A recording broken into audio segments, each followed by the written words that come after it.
Hi everybody. সবাইকে আবারও পুনরায় স্বাগত জানাচ্ছি আমাদের channel literature study at home থেকে। আমি মানিক মণ্ডল আপনাদের সামনে আবারও একটি আলোচনা করব পেপার ওয়ানের বিষয় নিয়ে। আজকের আমার আলোচনার বিষয় হচ্ছে ইউনিট রিসার্চ অ্যাপটিটিউড থেকে রিসার্চ প্যারাডাইম। তো এই প্যারাডাইম জিনিসটা কি অ্যাকচুয়ালি? আসলে প্যারাডাইম হচ্ছে একটা প্রাথমিক রূপরেখা, বা যেটাকে আমরা বলতে পারি কিছু সেট অফ বিলিভস, যেগুলি আমাদের এই জগৎটির সম্পর্কে জানতে এবং সেই জগৎটির সম্পর্কে কিছু বলতে আমাদের এই সাহায্যকারী কিছু উপাদান হয়ে থাকে। তাহলে এই ফ্রেমওয়ার্ক বা এই প্যারাডাইম এক প্রকার আমাদের কাছে ওই লেন্সের মতো, যার মাধ্যমে আমরা বাস্তবতা সম্পর্কে, তার বিভিন্ন ভাগ সম্পর্কে, বিভিন্ন রূপরেখা সম্পর্কে একটা ধারণা পাই, এবং সেই ধারণা থেকে আমরা কোনো বিষয়ের সম্পর্কে আমাদের যে জ্ঞানের পরিধি, আমাদের উপলব্ধি, আমাদের ভাবনার চিন্তার গভীরতা সবই বিকাশ পায়। তো এই প্যারাডাইম মূলত দুটি ধাপে হয়ে থাকে, একটা হচ্ছে পজিটিভিজম আর একটা হচ্ছে পোস্ট পজিটিভিজম। একে একে দেখব। পজিটিভিজম প্রথমে দেখে নিই। এটি হচ্ছে এক প্রকার গবেষণা ফ্রেমওয়ার্ক বা রিসার্চ প্যারাডাইম, যেটি আমাদেরকে ব্যাখ্যা করে বোঝায় যে জ্ঞান, যে নলেজটা আমরা অর্জন করি, সেই নলেজ আমরা কিভাবে অর্জন করি। বলছে এটি এম্পিরিক্যালি বা সায়েন্টিফিক্যালি, বা আমরা কখনো অবজার্ভ করে করি, পর্যবেক্ষণ করে করি, বা হয়তো প্রমাণটাকে আমরা মেজার করে মেপে নিয়ে থাকি। এক কথায় এই পজিটিভিজম কিন্তু সম্পূর্ণ একটা রিয়ালিটি বেসড, এবং এখানে পার্সোনাল ওপিনিয়নের কোনো স্থানই নেই। এটি অবজেক্টিভ, এবং এটিকে শুধুমাত্রই লব্ধ বা উপলব্ধি করা যায় তা হচ্ছে একটাই উপায়, বৈজ্ঞানিক পদ্ধতি বা প্রকল্পের মাধ্যমে। এবারে আসবো পোস্ট পজিটিভিজম। এটি এক প্রকার বলতে গেলে এমন একটা জিনিস যেটা পজিটিভিজমের ওপর ডিপেন্ড করেছে, অর্থাৎ তার উপর ডিপেন্ড করেই এই পোস্ট পজিটিভিজম।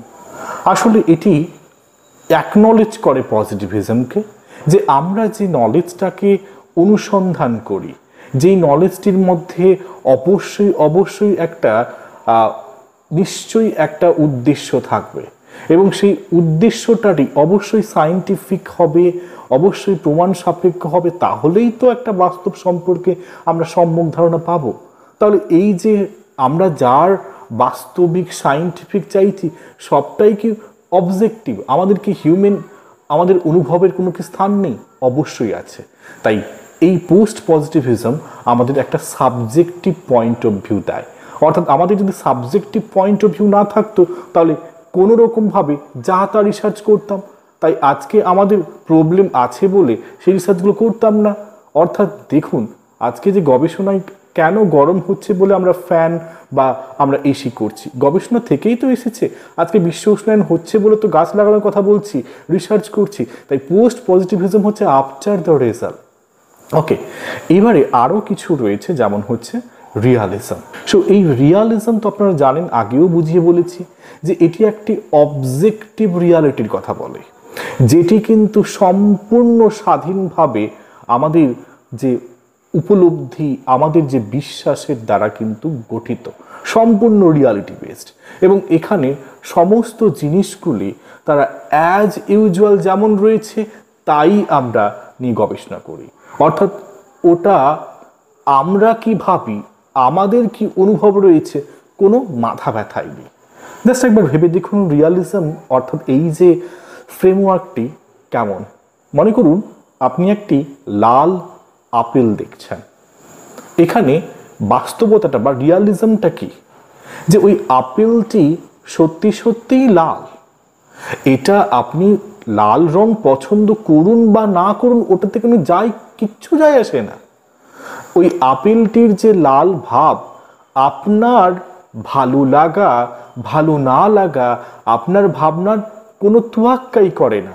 তাহলে আপনি এমন কিছু গবেষণা করছেন যেখানে আপনার নিজস্ব পছন্দ অপছন্দের স্থান নেই, তাহলে ওই রকম যদি গবেষণা করেন তাহলে বলতেই হয় এই আপেলটি হচ্ছে সেই গবেষণার জিনিস যেটা রিয়ালিজম ফ্রেমওয়ার্কের মধ্যে পড়ে।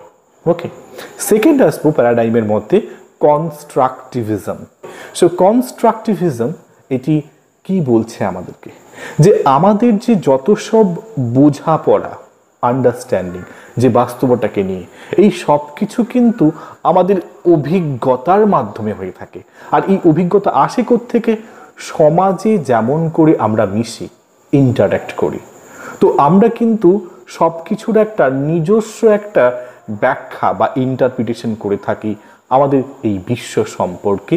আর তা কিন্তু আমাদের ব্যক্তিগত হতে পারে, সামাজিক প্রেক্ষিতে হতে পারে। তো একটু উদাহরণের সাহায্যে সহজ করাই।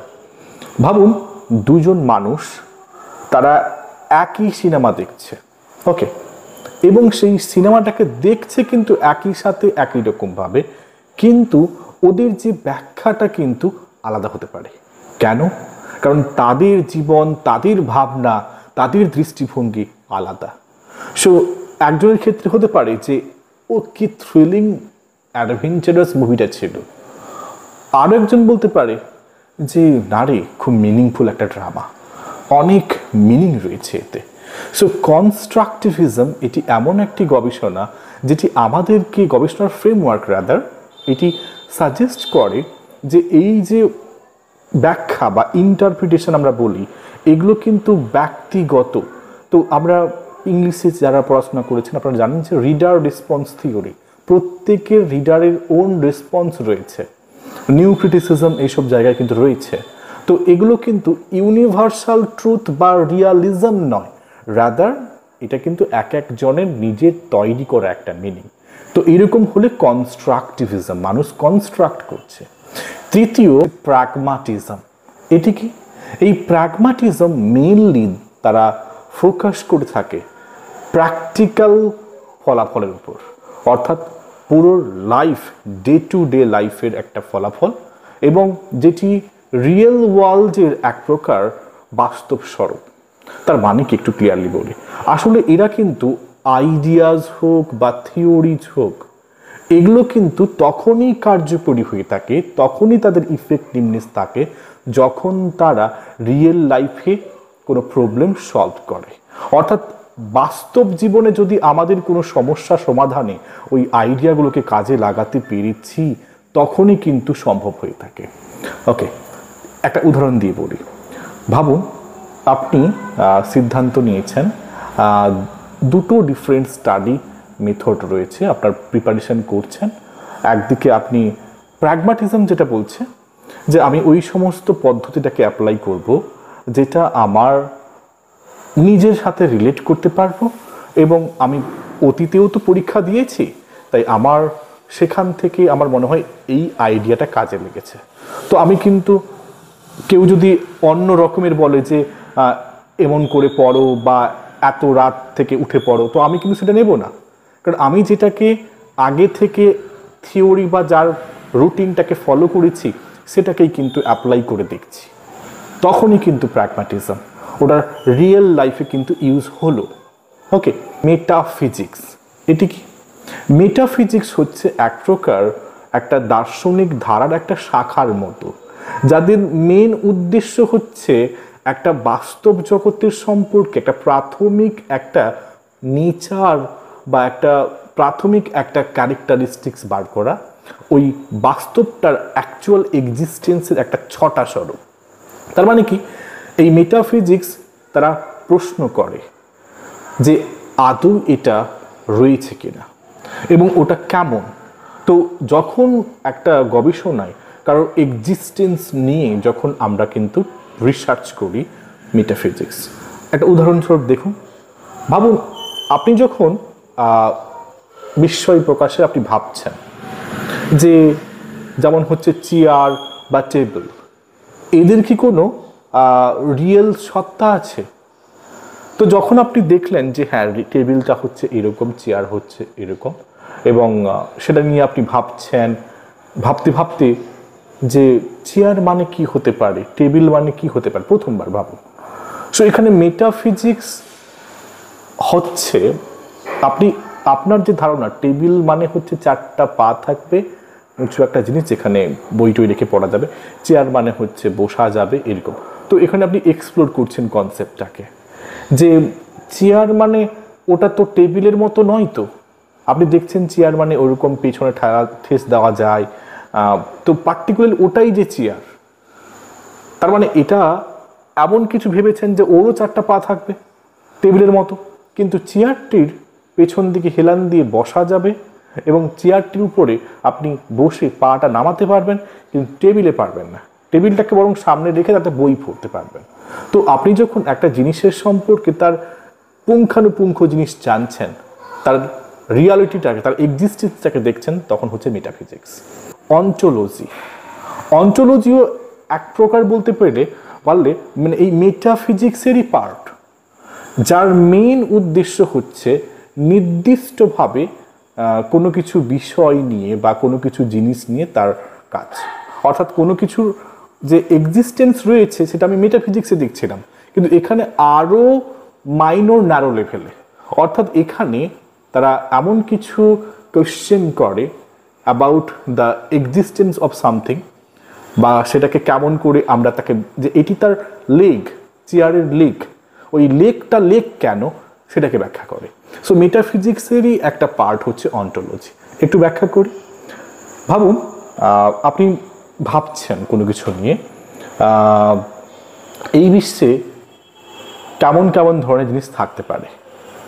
আপনি ফিজিক্যালি কিছু অবজেক্ট ভাবছেন, তার সম্পর্কে কিছু অ্যাবস্ট্রাক্ট কনসেপ্ট গড়ে নিচ্ছেন, যেমন হচ্ছে এইরকম টাইপের, বা হয়তো তার একটা মনের দিক থেকে তার কিন্তু রূপরেখা গাঁটছেন। সো আপনি কিন্তু তার অন্টোলজি করলেন। ক্লিয়ার করো না আরেকটু সহজ করে। অন্টোলজি মানে আপনি যেখানে আলাদা করতে পারবেন একটা থেকে আরেকটাকে।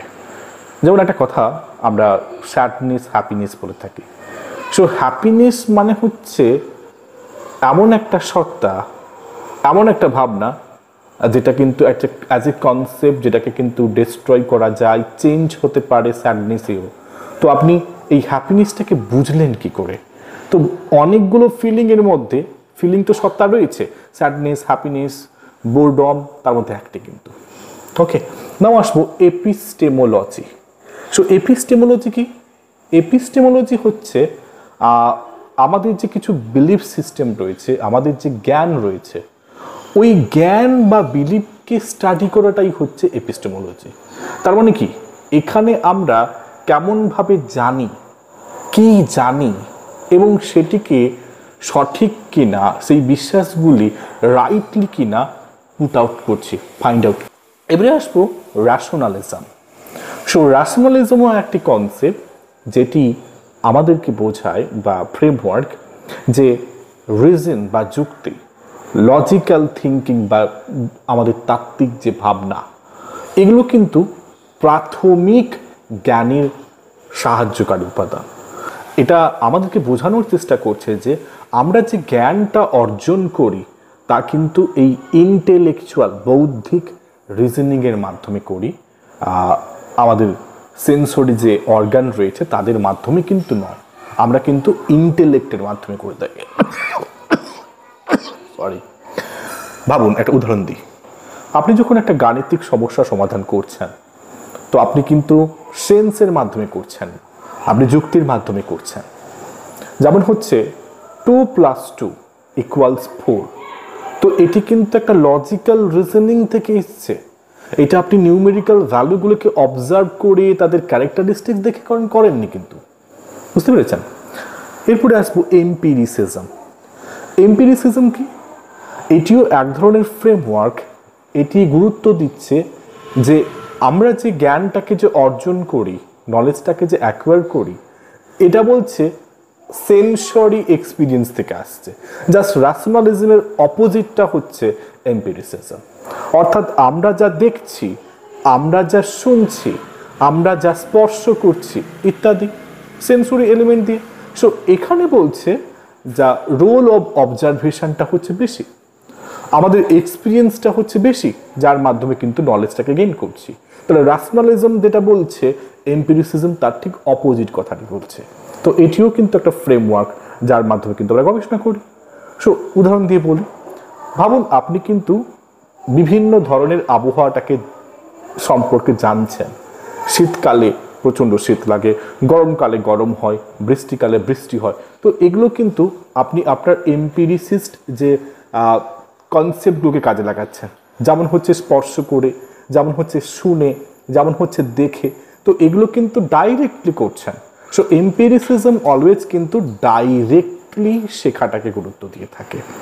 এরপরে আরেকটি গুরুত্বপূর্ণ আমরা যে ফ্রেমওয়ার্কটাকে জানবো তা হচ্ছে অ্যাক্সিওলজি বা অ্যাক্সিওলজি। সো এই অ্যাক্সিওলজিটা কি? এটি হচ্ছে এক প্রকার ফ্রেমওয়ার্ক বা স্টাডি, যেখানে কিন্তু আমরা আমাদের ভ্যালিউজ, আমাদের লাইফের এথিক্স, আমাদের লাইফের যে টেস্ট, অ্যাস্থেটিক্স, বিউটি, এগুলোর সম্পর্কে আমরা স্টাডি করি। তার মানে কি, এখানে কোনটা ভালো, কোনটা মূল্যবান, কোনটা প্রয়োজন, বা কোনটা করলে আমাদের লাইফের কিন্তু জিনিসটাকে আমরা পছন্দ করি, ন্যায়সঙ্গত, এগুলোকে ডিপেন্ড করে।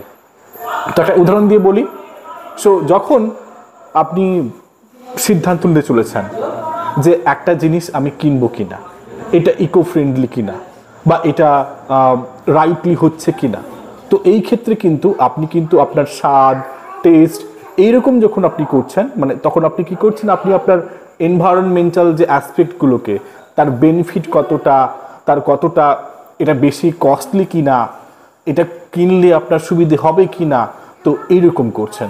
তার মানে কি, এটা হচ্ছে এমন একটা স্টাডি যেখানে আপনি সম্পূর্ণভাবে ভ্যালুকে গুরুত্ব দিচ্ছেন, এথিক্সকে গুরুত্ব দিচ্ছেন, ন্যায়সঙ্গত কিনা গুরুত্ব দিচ্ছেন, বা এটার বিউটি নাকি এটা সুন্দর নাকি কুৎসিত, এই সব কিছুকে কিন্তু ভ্যালু দিচ্ছেন। তো তখন হচ্ছে অ্যাক্সিওলজি। আই থিঙ্ক ক্লিয়ার হয়েছে। সো এই ছিল কিছু কনসেপ্ট যেগুলো প্যারাডাইম সম্পর্কে আমাদের বোঝানোর দরকার ছিল, যার মাধ্যমে আমরা জগৎটাকে দেখি, চিনি, এবং গবেষণার ক্ষেত্রেও কিন্তু আমরা যখন স্যাম্পল কালেক্ট করি, এই সব ক্ষেত্রেও কিন্তু আমাদের কিন্তু এই সমস্ত প্যারাডাইমগুলোকে মাথায় রাখতে